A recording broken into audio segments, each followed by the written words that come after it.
For many of us, anxiety and depression stemming from the climate crisis have become nearly ubiquitous with the plight of modern life. We deliver quippy one-liners about the world being on fire, share memes about how cooked we are amid these perilous end times, and perhaps most disturbingly, feel completely incapable of doing anything about it. But while this prevailing theme is unsettling, it also echoes a silver lining. We aren't alone in these feelings. For us, mental health isn't just about individuals. Jhonatan Yuditya Pratama, an Indigenous ambassador from Borneo, said last year at a conference for Connecting Climate Minds, a global research project that seeks to understand the links between climate change and mental health. It's about the collective well-being of our communities and the land itself, Pratama added.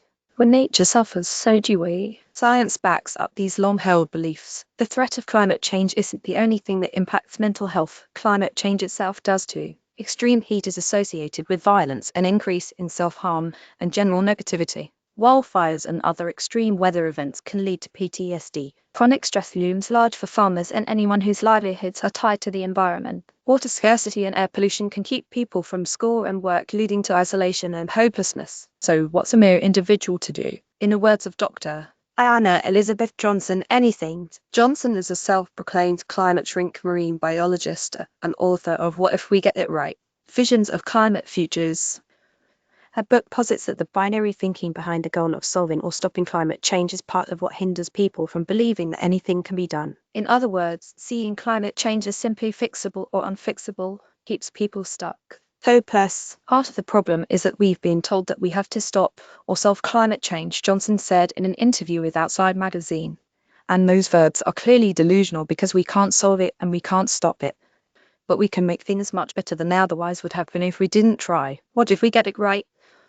Also explores the vast array of solutions we already have at our disposal to keep things from getting even more dire if only we choose to use them. I don't really know what to say about the anxiety that most people are feeling except to say this: you will feel a hell of a lot better if you're doing something about it, Johnson said. Experts often offer sweeping advice to the general public, encouraging people to take in both the good and the bad news about climate. Congrats, you're doing that right now.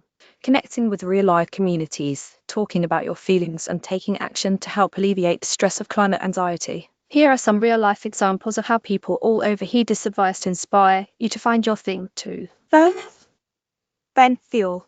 According to research from The Lancet, 84 of 16 to 25-year-olds globally currently experience climate anxiety. College campuses are a place where anxiety is alchemizing into action in real time. At the University of California, a new course, Climate Resilience, Transforming Climate Distress to Action, teaches students to shift their mindsets with science-backed support. Pupils hear lectures from climate leaders and work through a series of exercises to better manage their stress and anxiety. It's been so successful that it will be offered at 10 UC campuses in the coming months. There's an arc or a process for leading people out of these kind of dark inner worlds where they feel alone and separate toward a more illuminated view of reality. Alyssa Appel, a stress researcher at UC San Francisco and co-director of the course, told NPR, "I have had to find my own path through climate despair and have, rather than reading the headlines, which are only one side of reality, I have found such strength and inspiration from global climate leaders who are showing us changes that are not in the news." The class strategically includes finding inspiration in things that are already making a difference, training practices in empathy and compassion, sharing joy and grief with peers, and bringing it all together in a more stabilized vision for oneself and one's future. It's so easy as an individual to feel deflated, to get burnt out, Appel added, but realizing that on a daily basis, we need to work on bolstering our own emotion regulation so that we can see the world outwardly and connect to other people and feel the inherent interconnection we have to nature, to the planet, to the human and more than human world. Putting the feelings into words, Rachel Maona-Chan and her friends needed an outlet to work through their own climate anxiety after realizing their feelings were far too big to distill into a social media post or one-liner. So they created a project, Eco-Anxious Stories, to make it easier to express their climate anxiety and connect with others who feel the same way. From Follow the Feeling worksheets and community scene projects to blog posts and videos shared by people turning their own climate emotions into action, Eco-Anxious Stories gives these feelings a place to live outside the brain.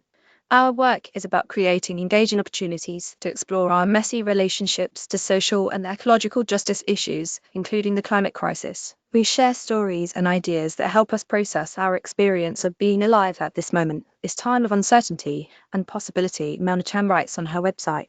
Eco-Anxious Stories has a library of resources to help people create their own narratives, consume and connect to others, and explore companion works to favorite books or podcast episodes about the full spectrum of eco-emotions. We believe in welcoming all our feelings to the table, including feelings like anxiety, fear, and hopelessness. These feelings are normal, but they are not the end of the story, Maunachan adds.